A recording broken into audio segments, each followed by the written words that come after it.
Welcome back to our Bible reading for today. We are on Genesis chapter 8.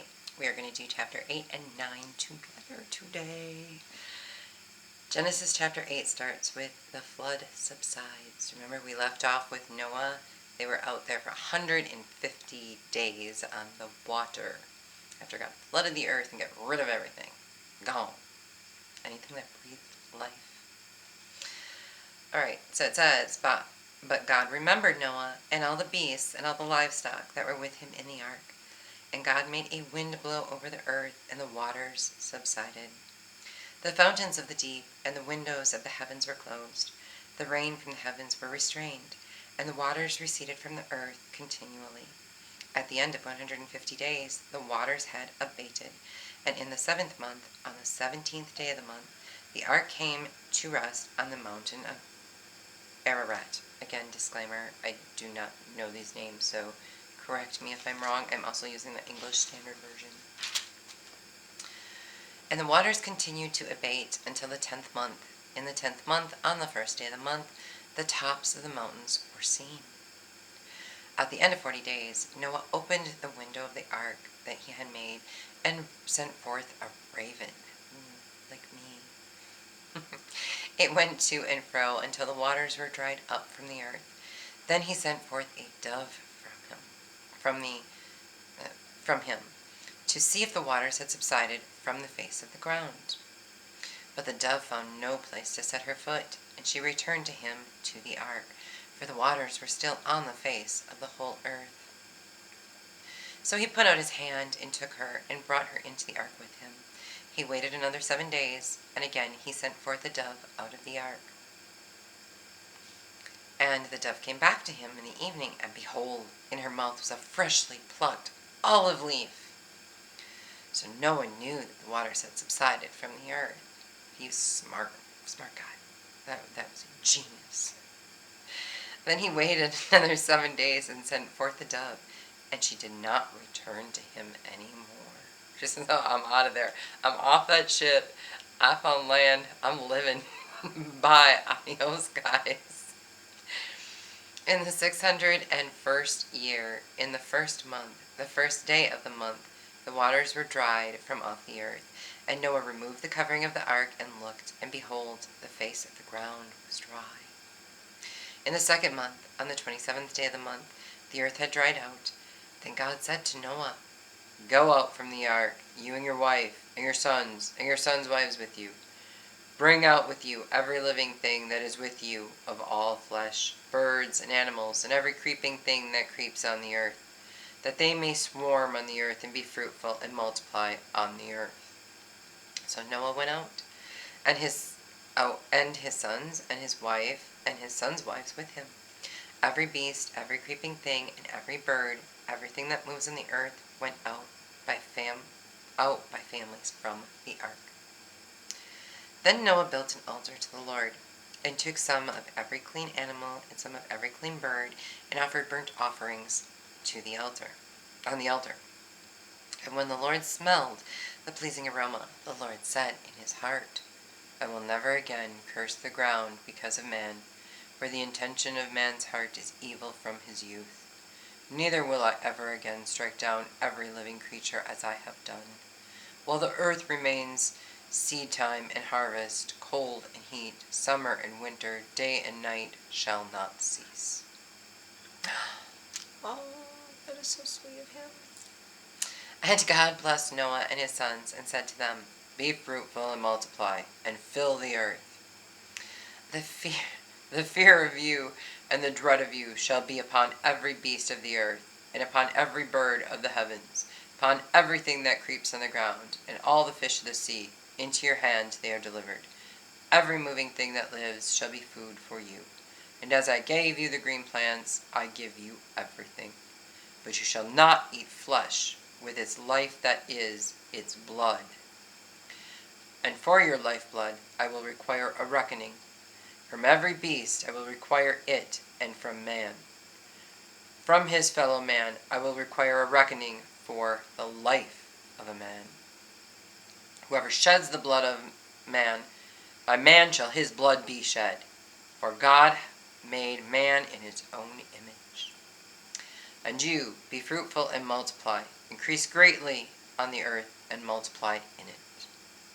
Then God said to Noah and to his sons with him, Behold, I establish my covenant with him, my covenant with you, and your offspring after you, and with every living creature that is with you, the birds, the livestock, and every beast of the earth with you, as many as came out of the ark. It is for every beast of the earth. I establish my covenant with you, that never again shall all flesh be cut off by the waters of the flood, and never again shall there be a flood to destroy the earth.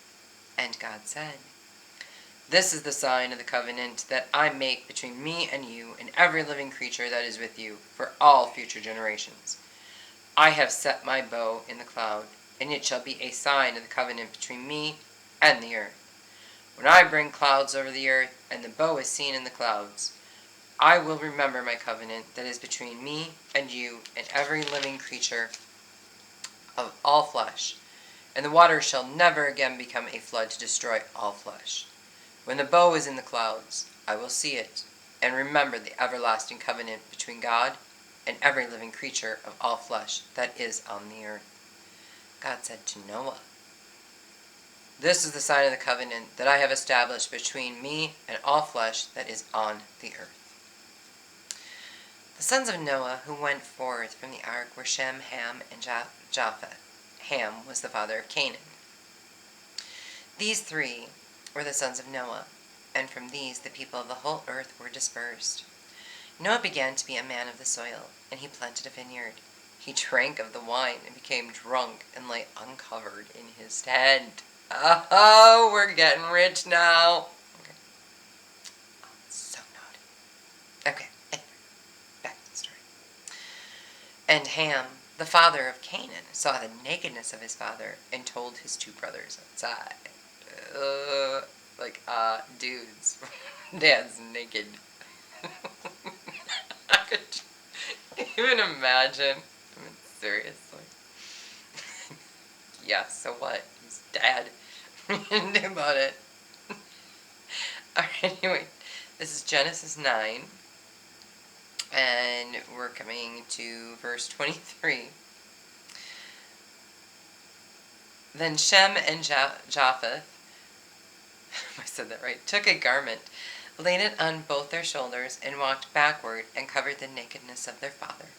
Their faces were turned backward, and they did not see their father's nakedness. They were good sons.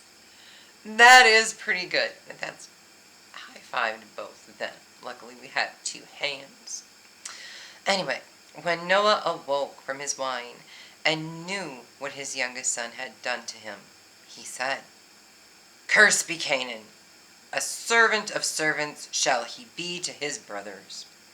He also said, Blessed be the Lord, the God of Shem, and let Canaan be his servant. May God enlarge Japheth, and let him dwell in the tents of Shem, and let Canaan be his servant. After the flood, Noah lived 350 years. All the days of Noah were 950 years, and he died. A lot of people die in this book. I get really tired of reading, and he died. It's like every day's a funeral. But I kind of feel bad for Canaan, right? Because it's not like he intentionally went in to make sure his dad was naked. He actually, by telling his brothers, somebody would have had to see it in order to cover him up, right? So his two brothers, okay, so they didn't look, they covered up their father, but their father wouldn't have been covered up, and somebody would have found the guy naked at some point. Poor Canaan just sees it, goes and tells his brothers, and he is going to be cursed to be a servant the rest of his life. Yeah, sounds like my dad. So, anyway. My dad wasn't really biblical. I don't think he believes in God. That's going to be something when my parents pass away. My mother is Bible thumper, and my dad says there is no God. I don't know why they spent their time together on earth. They're not going to be together afterwards. Anyway, okay. I digress. Somebody keep me on track here. Okay, so that was up to chapter 9. Join us next time for Genesis chapter 10. And maybe I don't know if there's any more about Canaan and what happens to him, but I do feel sorry for the poor kid. But his brothers were pretty decent, pretty awesome. To walk backwards, seriously. Even I would have just taken it and just covered him up. Pretended I didn't see anything. But, oh well. Anyway, thank you for joining me today and helping me through this. Like I said in the very beginning, I am determined to read this entire Bible before I die. And I'm taking you with me on the journey, whether you like it or not. Alright, love you. Bye.